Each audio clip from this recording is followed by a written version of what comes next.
good evening, and welcome to Riderpiece Theater. Me, Alistair Dayhawk, and tonight, me proud to present the final episode of Kamen Rider Gotchard, episode 50.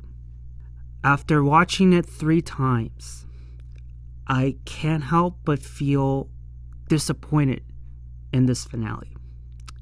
Why, you may ask? Well, the lead up to the final episode, to what went down during the episode, and for those who already seen the finale already know what I am about to say.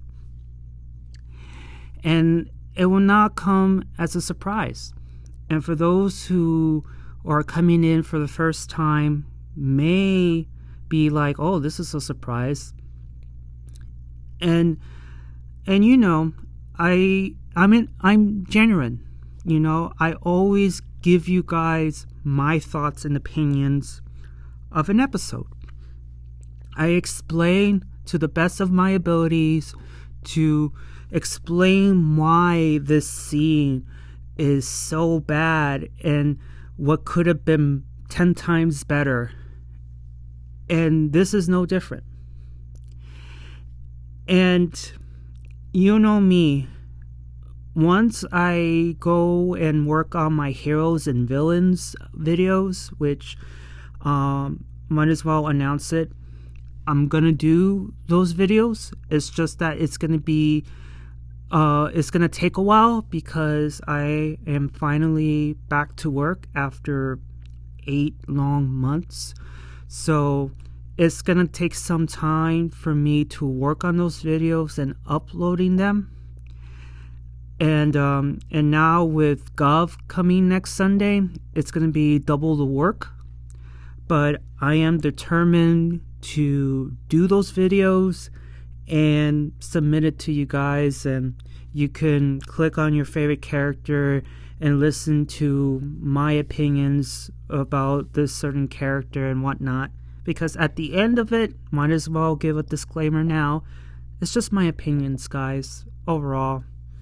It's not like, you know, it's not coming out from being a hater or anything like that. I'm just giving you my opinions, that's all.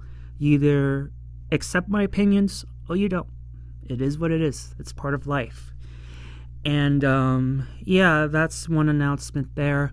But overall, just to get this out of the way, I felt disappointed in this finale. And I'll explain as I do my full recap as usual. And by the end of this recap, I will briefly, if I haven't already, you know, give my mini thoughts about the Gavv trailer, and that's it. And yeah, I think that's it on that. So let us begin with this final episode. And we left off last week with Midori Sensei not completely turned into a golden statue, and you see Midori Sensei slowly turning into gold. And his final words he said to Hotaro is to always believe in yourself and always push forward. And he is completely turned to gold. Master Greyon, instead of attacking the Alliance, he decides to go back into his lair, which is the golden Rubik's Cube at the sky.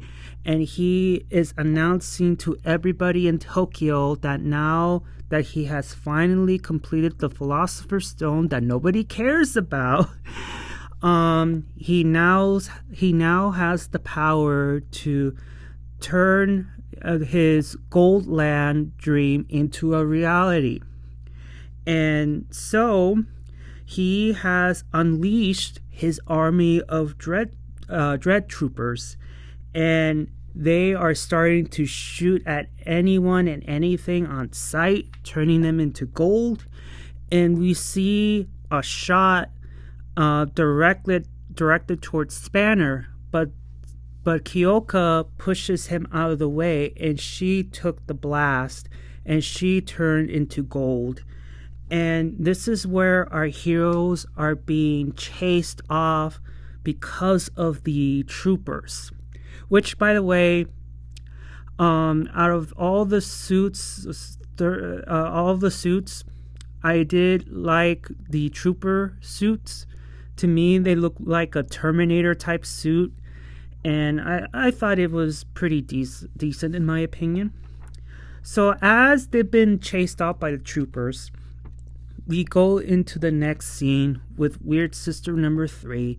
She confronts her former master, and she realizes that for the longest time she lusted for power, until she realized that it was something that she didn't really want it after all.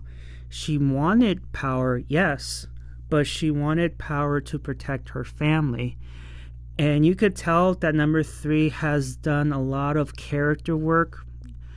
It's just that, you know, for those who already seen the episode already knows what's going to happen to her. And I have to say, the sisters, I feel like they have tragic stories, which I will go into detail once I make my villains video. So anyways, she turns into Dread Type 3, and she is fighting her former master. We cut from there to Hotaro. He is in uniform, and he returns to the restaurant. There he is greeted by his mother, who has been waiting patiently, and she has a direct question towards her son, which is, "Where have you been, young man?" And when you have a mother asking you with the young man at the very end, you know that, ooh, you know, you're in trouble. But no, this is not the case. Hotaro apologizes to his mother for not telling her the truth.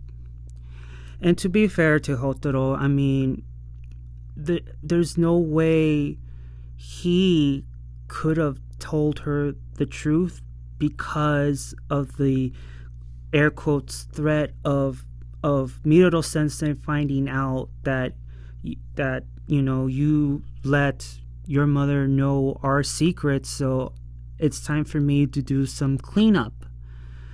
But you know, I digress. Mama-san cuts him off and says, "Because you're a Kamen Rider?" And Hotaro was like, "Wait a minute, how did you know that?" Well, call it mother's intuition, because apparently all mothers have this paternal instincts. And she goes on like a normal mother, concerned about her child, like, how can you be a superhero, and how did this happen? Why are you risking your life every single day? Like, what the hell happened? And this to quote Mama-san, she's like, why should I care that you are a Kamen Rider? What if you died out there? And these are valid questions from a very concerned parent. And Hotaro answered, "Look, I get where you're coming from, but this is not what I chose. It found me. And this is something that I can't run away from. I mean, I would have done so last year, 50 episodes ago, but I chose to do this. And during this journey, during this road of being an alchemist and being a Kamen Rider, I've learned that I learn about alchemy. I especially learn about chemies, and this is where, you know, I got this dream, this gotcha of where humanity and chemies can coexist. And this is also something that I can't run away from. And Mama-san, instead of fighting her son, because, I mean, this is the final episode. There's no way you will, try to debate your son and be like, I forbid you from going out there and doing what you need to do because I don't want you to die, and just cause drama. It's too late now. So instead of arguing, she's like, okay, I get it. And in her own way, she gives her blessing to her son and hugs him and tells him, all right, do what you need to do. And yeah, fight the good fight and promise me you will make it back. And Hotaro promises. And before Hotaro leaves the restaurant, Mama-san gives her son some food. And that's where he leaves. Before I get any further into the next scene, I want to explain why this, like I told you guys many videos ago about this necessary confrontation between Mama-san and Hotaro.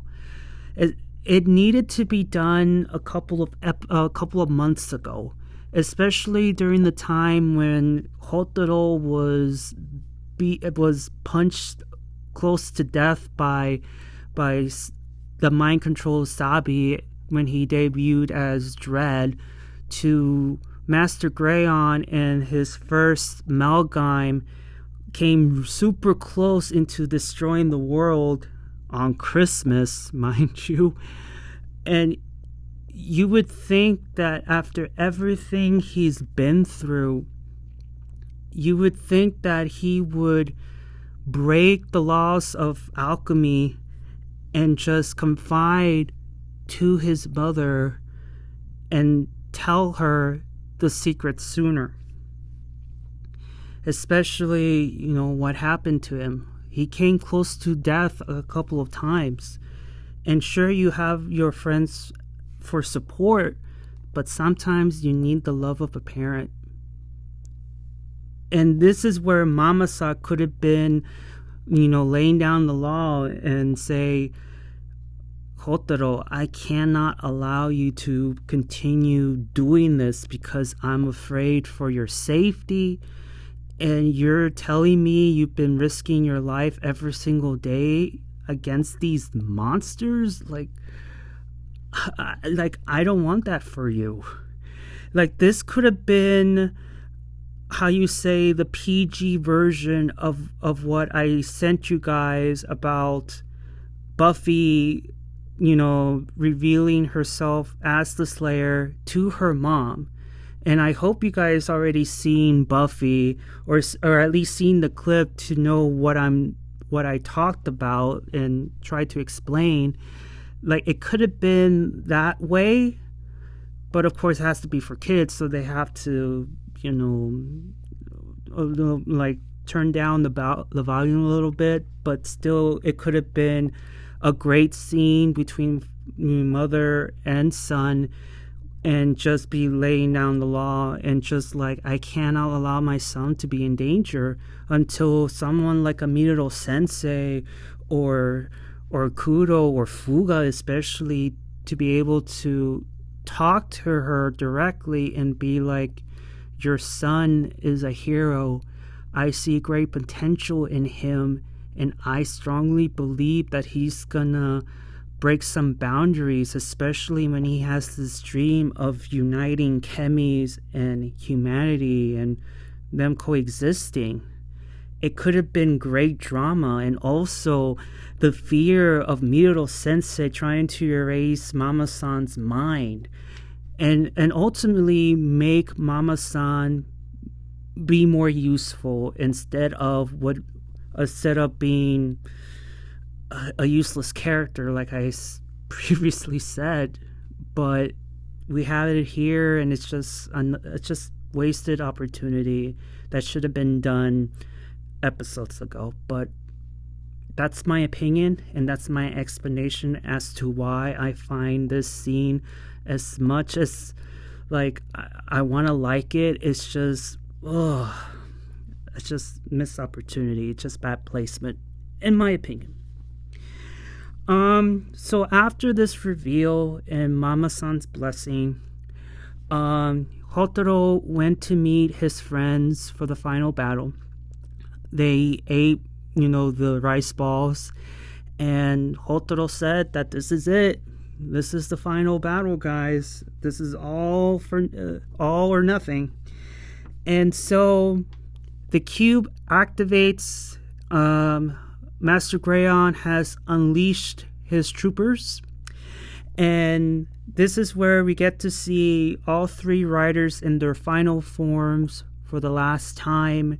And you see also Sabi and Renge joining the fight as well, and they're pretty much fighting for their lives. It would have been nice if they had been fighting an army, but in this case, there's like several troopers there fighting them. And to make matters even worse, Greyon has unleashed doll forms of the three Abyssalis kings.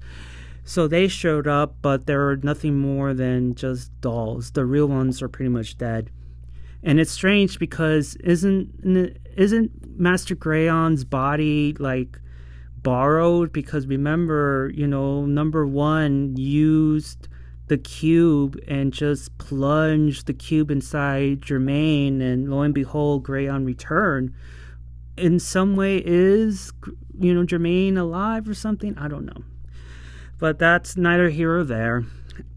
So we have our heroes fighting, and as they were fighting, we cut back to Weird Sister number 3 versus Greyon, and already it's not looking so good because number 3 has pretty much gave it her all as a warrior.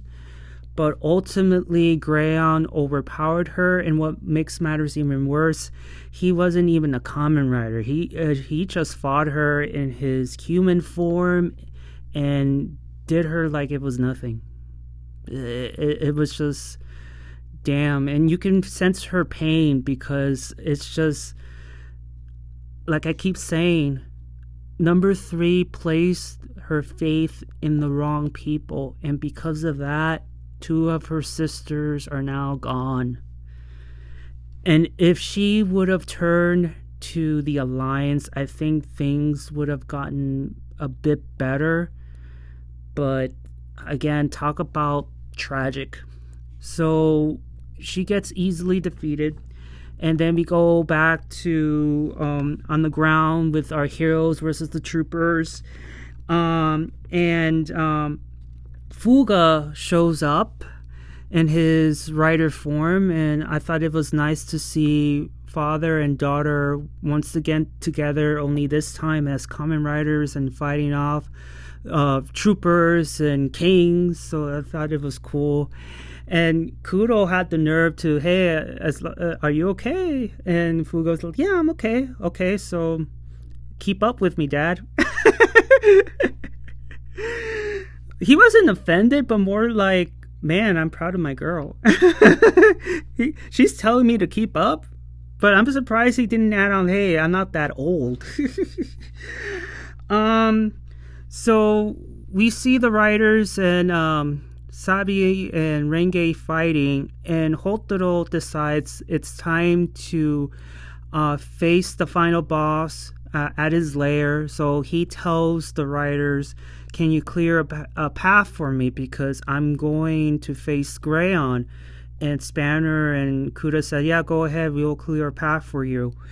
And so Hotaro creates a bridge towards the golden Rubik's Cube, and he rides his motorcycle for the last time towards the cube, and he just crashes into the cube. And so he crashes in, he demorphs because of the crash, and number 3 pops out, and she's like, took you long enough. And you can see sparks flying, And yeah, you can tell that she is about to die. So she falls on Hotaro's arms, and this scene really hurts in a good way because damn. And I would have thought that Hotaro would have been like, ouch, because number three's final words were, "I wish I've never have met you because of you, I've been feeling all of these things that I shouldn't have. However, before I go, promise me this, that you will achieve your dream and defeat Master Greyon." And before she went, we get the final scene with all three sisters. Hotaro does not see them, obviously. It's all in number three's head because she is about to die.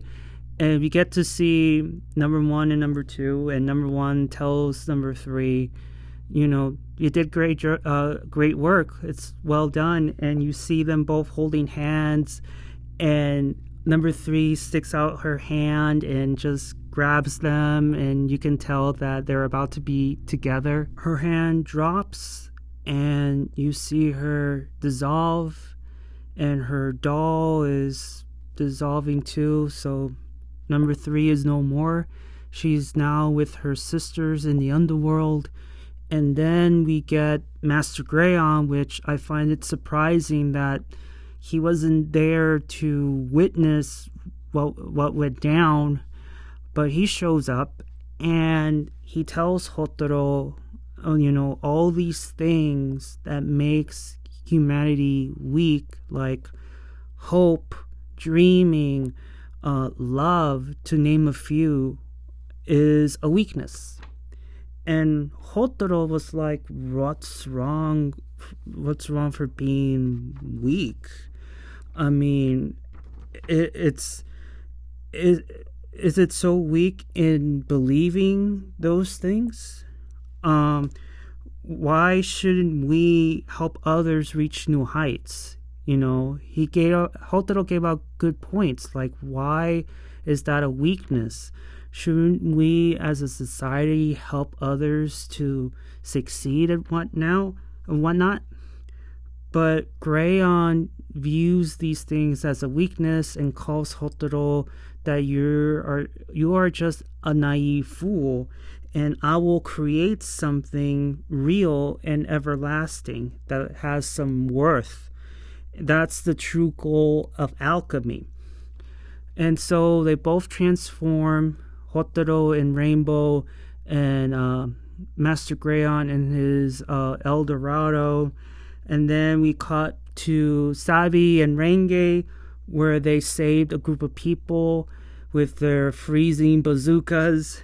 And Banjo 2.0 was in shock because he's like, you saved us, the common folk? And Renge brought out a great point. Like, she says, well, it's because of you that pretty much branded us to be the bad ones. And you and these other people will have to stand back and watch us do good things because we're not the bad guys here. And so Kaijiki to the rescue, because there was I think one or two troopers that ambushed Renge and Sabi, and Kaijiki came in and decides to help. Mind you, there was no Haijiri, there was no father and daughter, there was no, just people who Hotaro and the other alchemists saved over the past year. They were not there to help out. And so the alchemists are fighting the troopers, putting them to freeze. They move on to the next place. And this is where Banjo 2.0 and the others decided, I think it's time to help them save the world, right? So they joined in. Leading up to that, we go to Spanner. he has another victory finally. I think it's his third victory. And he once again destroys Gigits. The father and daughter defeated the other two Abyssalis kings. And it leads to Hotaro versus Greyon. And you see, I think 1, 2, maybe 3 versions of Gotchard fighting Greyon. And then all of a sudden, Greyon was like, okay, I'm going to turn your pet dragon into gold. So he does that. And because of that, the Hotaro's final form and his other versions, in his other versions, they all disappeared. It's all gone. And to make matters even worse, his driver gets destroyed. And then Greyon picks up before that, sorry, I'm getting ahead of myself here. Before Greyon destroys the Gotcha driver, he ends up transforming into old forms that he hardly uses anymore. And Greyon changes them into gold, leading up to, the destroyed Gotcha driver. Because I forgot to mention as well, when the blue dragon got turned into gold, Hotaro reverted back into its basic form, not in his human form. But then the driver got destroyed, and then he can no longer transform. And so Greyon picks up the golden dragon and uses his gold breath to make his troopers grow. And then one of the troopers spotted Hotaro and shoots them and turns them into gold, which leads into the rest of the alliance and the civilians into gold. It looked like the very end, because everyone and everything has been turned to gold. And Greyon was laughing. Finally, his dream has been fulfilled. Everything is turned to gold, but not really. It's semi-gold, as you can tell. And all of a sudden, his victory was dashed, because Hotaro, for whatever reason, maybe by sheer force of will, but in this case, I think it's that plus the sheer will of believing in himself, he just slowly turns and stares at Master Greyon and his gold statue form, and he just gingerly and slowly walks towards him, fighting the gold effect. And Greyon's like, how can this be? Like, you should be like frozen. But it was due to his sheer force of believing in himself that not only broke the spell, but also gave him a punch across the face. I'm surprised that punch didn't hurt, because Greyon is wearing a helmet, so I'm just saying. And then he used his ring of power to repair, or in this case, make a new Gotcha driver. And he ends up creating, before that, so he creates his new driver. He transforms into Hopper. Before that, I'm getting ahead of myself here, guys. I do apologize for that. Before he was able to transform, and Greyon was like, how can this be? And Hotaro's like, I'm Hotaro, and I'm the big shop alchemist. So he turns into Steam Hopper, but Ultra. Steam Hopper Ultra. And he used his magic to undo what Greyon did by like taking everything from the dread troopers to the gold spell and took them all the way to space and created a new Earth out of them.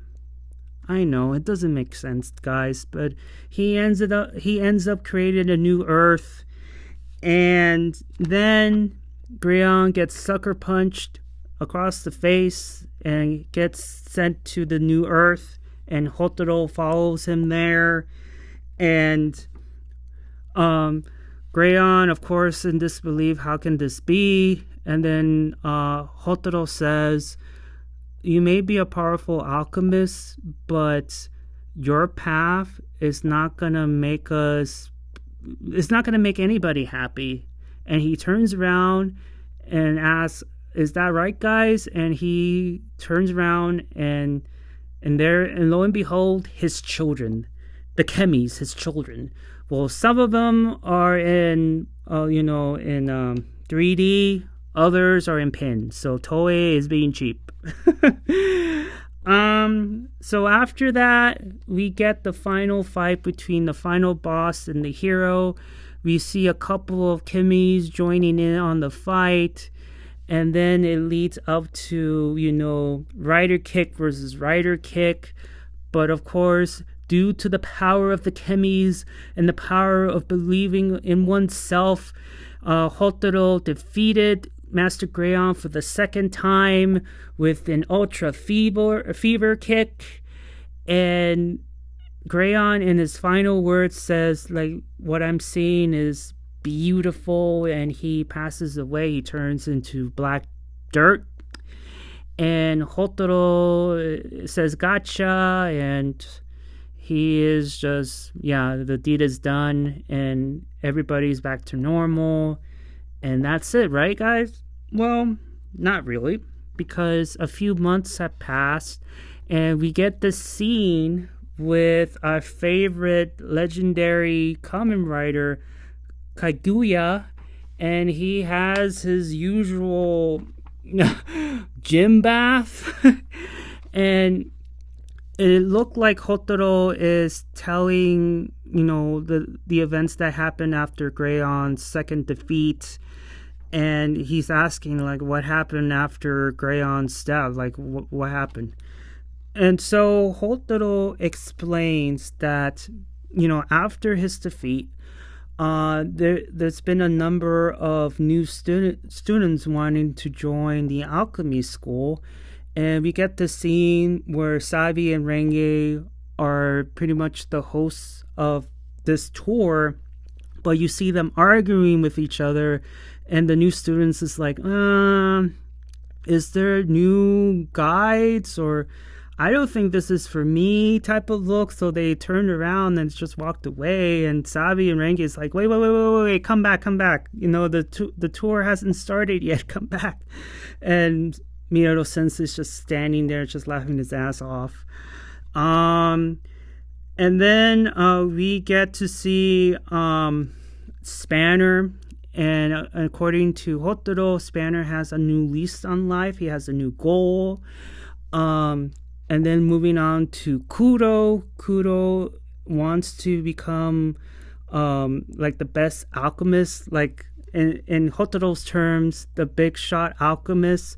She wants to be, better than her father. And yeah, that's great there. Let me see what else I'm trying to remember. Oh yes, the chemies. So the chemies became nothing more than an urban legend. People in Tokyo, they still have their memories, but I think they're starting to forget on their own, or just refuse to accept that they ever existed, which is kind of sad. And Hotaro, but before that, Mama-san tells Hotaro that, isn't it today a special day? Like, you should be getting yourself, like, leaving. And this causes Hotaro to hang up on his legendary friend. Oh man, which is sad. And so Hotaro leaves to go to attend this special day, and we go to this scene with Mama-san, and says to the picture frame, he definitely takes after you. We go to the picture frame for one last look, and once again, Hotaro's father, at least the face, has once again been covered up. So guys, here's the disappointing part. Another one. It turns out to be a nothing burger. Ever since the writers planted this mystery in episode 1, there was no clues. There was no, at least I was giving you guys theories of who could be the father, but none of them flips the bill. And here I thought it could be a regular guy, but it's just, it was worse than just a regular guy. That was like a plot hole that apparently on social media they decided to not reveal who the father was because of, they just didn't want to do it anymore. But whatever the reason is, I'm not going to let this go. Because if one or two of the same writers who did this stupid show decides to do another one, I will definitely bring that up. Because I'm not going to let this go. Because why set up a mystery and not solve it or provide clues? What's the point? It's so stupid. And I find it to be very annoying. And there was no mention about Hotaro's dad other than, well, he decided to leave his wife and kid to go off in some adventure to God knows where. Was he an alchemist? I don't know. It's just, was he a regular man? I don't know. It's just it's just one of the worst plot holes it's just ever, in my opinion. So after the nothing burger, we get to the final scene where Hotaro meets up with the Alliance in this new Earth, and Midoro Sensei has declared that this new Earth is going to be the sanctuary for the chemies, and from what I read, is apparently the alchemists are trying to do research to see if humans can live there. And then we get to see Kaijiki, because apparently Hopper 1 has a fondness towards Kaijiki and decided to bring him along for the ride. Once again without Haijiri. And Sabi is asking Midoro Sensei, could we have him a part of our group? And Midoro Sensei was teasing, of course, and just did the finger thing as if, no, I'm just going to erase his memories. But Sabi's like, don't do it. Don't do it. At this point, make Kaijiki an alchemist. He knows everything. Why not have him become an alchemist? Why not? Anybody can be an alchemist. So Kaijiki shows up with Hotaro's surprise, and then we get a moment of foreshadowing here when Hotaro trips suddenly, and the way he grabbed Kudo's hand, it looked like, the way he grabbed her hand, it looked like, are they going to get married or something? But it's foreshadowing. But also I want to add this before I move on, is that the whole Kudo and Hotaro relationship, it became non-existent. It was dropped right after the Romeo and Juliet episodes. It was just became non-existent. I don't care about the relationship because the writers never never made me want to care.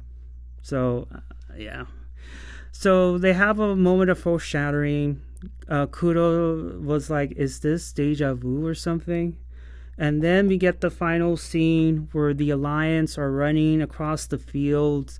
You see the 101 chemies being happy. This is like, instead of Goldland, we have Chemyland. And we see Hopper 1 giving us the goodbye. And that officially ends Kamen Rider Gotchard. However, there's one more scene left. And that is the pass the torch scene, because suddenly we see, I think his name is Shoma, the new Kamen Rider Gavv, and lo and behold, Kaguya shows up in his legend form and decides to give him like a gummy rider thing that he uses to transform, and it's a Kuga. And Hotaro shows up, and they have a moment together, and then, all of a sudden Shoma transforms into Gavv. They have a moment together. He gives out candy, and Hotaro and Kaguya eats it, and as Shoma just leaves them, and they both stare at each other saying delicious, and that's how it ends there. The passing of the torch, if you will. And now officially, Kamen Rider Gotchard has officially ended. So, guys, like I mentioned earlier, if I haven't, after watching it 3 times, I felt disappointed. And to recap briefly, the reason why I'm disappointed at this finale is because, number 1, definitely the top spot is Hotaro's dad, and the explanation that the producers gave on social media. Good excuse or bad excuse, it's no excuse, because why add a mystery when you don't add in clues and Easter eggs and mentions of Hotaro's dad? You made him, part of the show, this mystery, and you refuse to not at least give a reveal, or at least have Hotaro's dad show up, even if he ends up being a regular man. Because God only knows Hotaro misses his father, especially when he's facing the ultimate evil.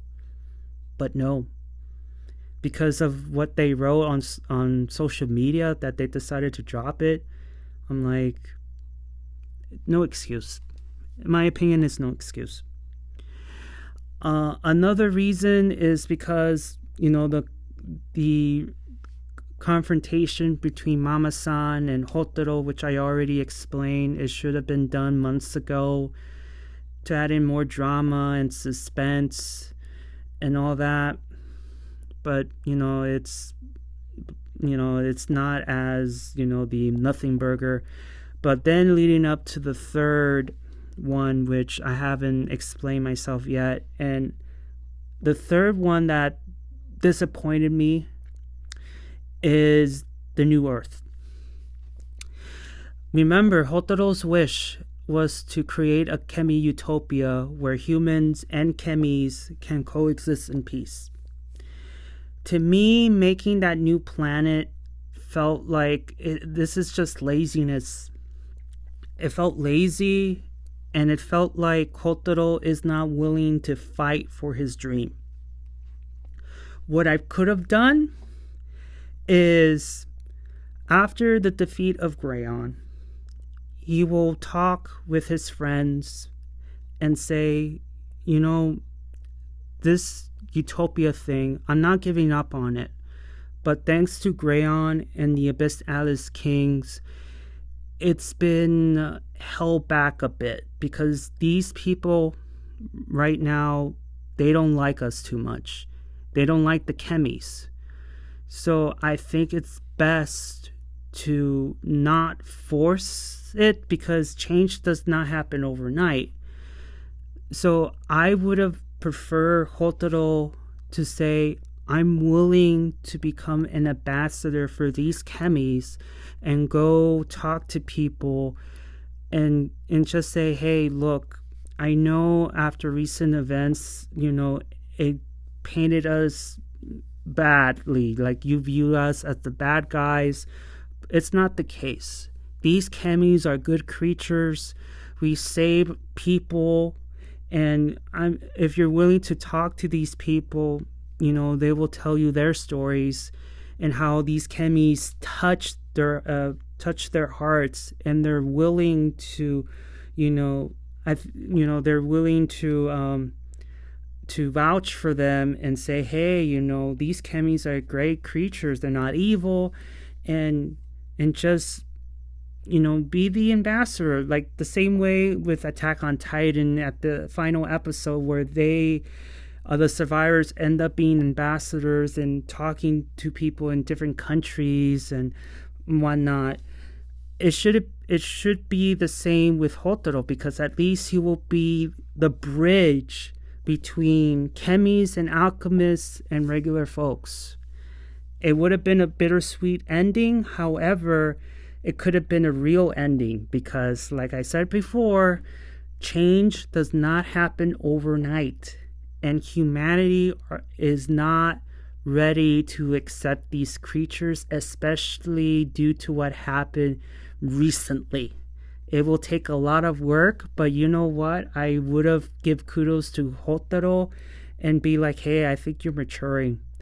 I mean, you realize that your dream is going to take a lot of hard work, but if you're willing to go into the fire and talk to these people about alchemy and chemies, man, I have like huge respect for Hotaro if he was willing to do that.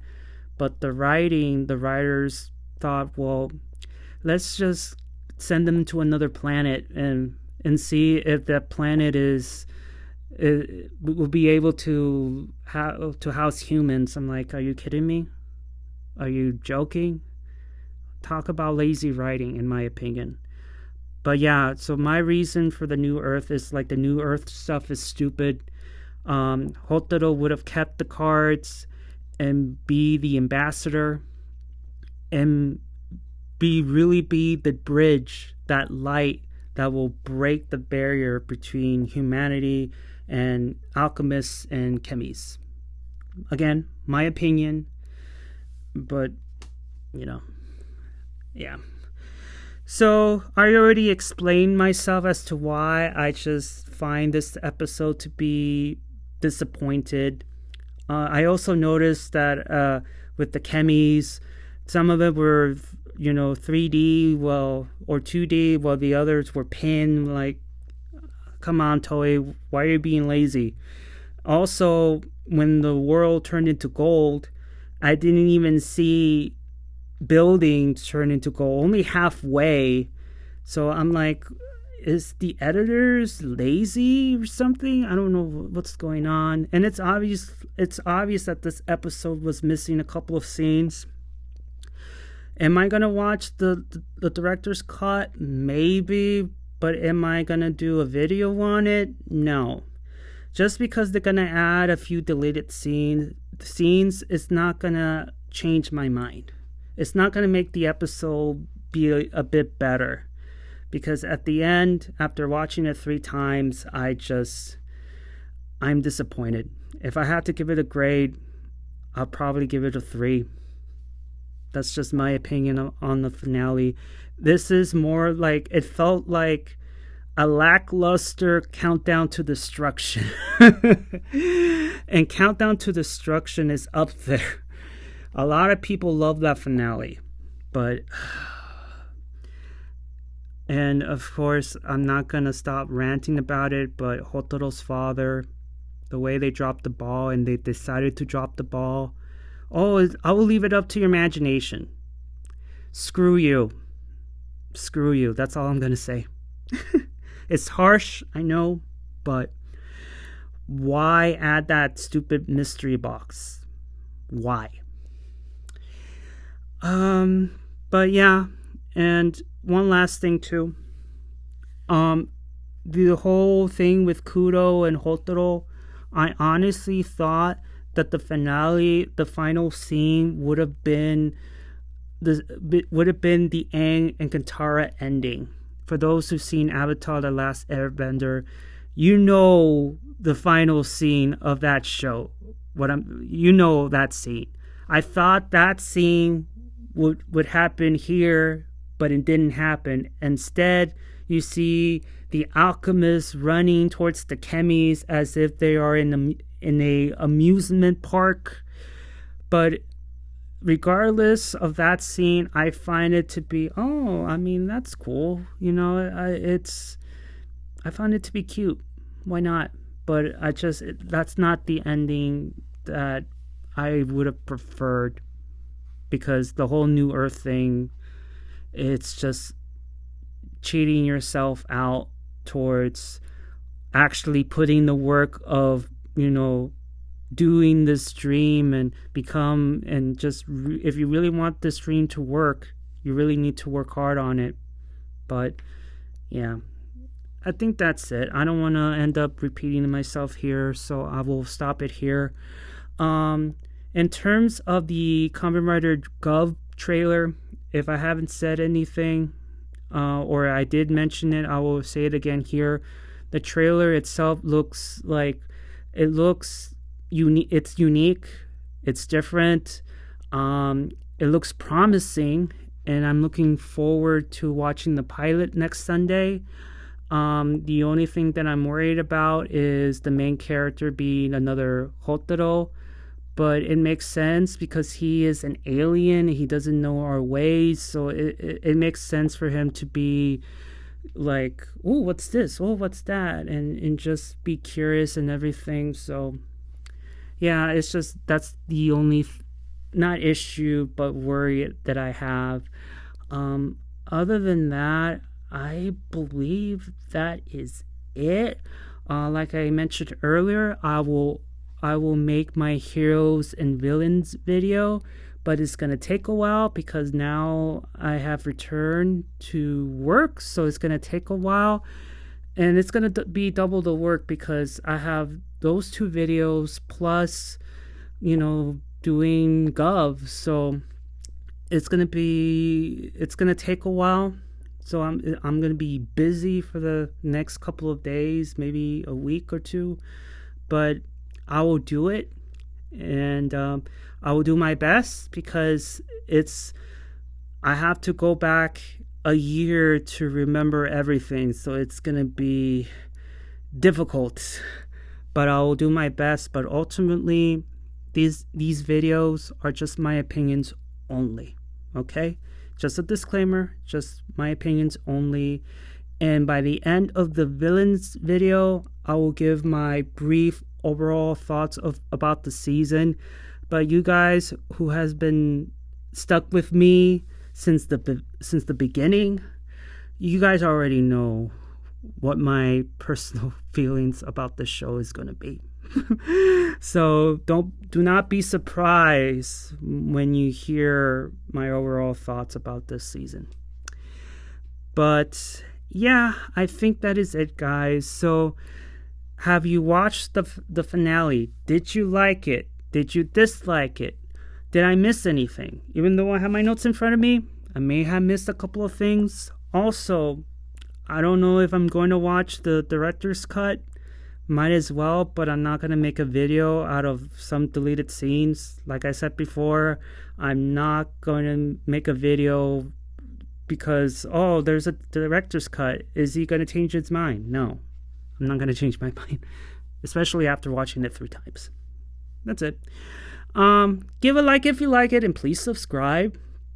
And I'll see you next Sunday for the pilot episode of Kamen Rider Gavv, and with Candy and diabetes and stomach family. All right, guys, I will see you next Sunday for Kamen Rider Gavv, and I'll end this with, now that Now the story of Gotcha is officially over. The time for Gavv of candies and diabetes is about to begin.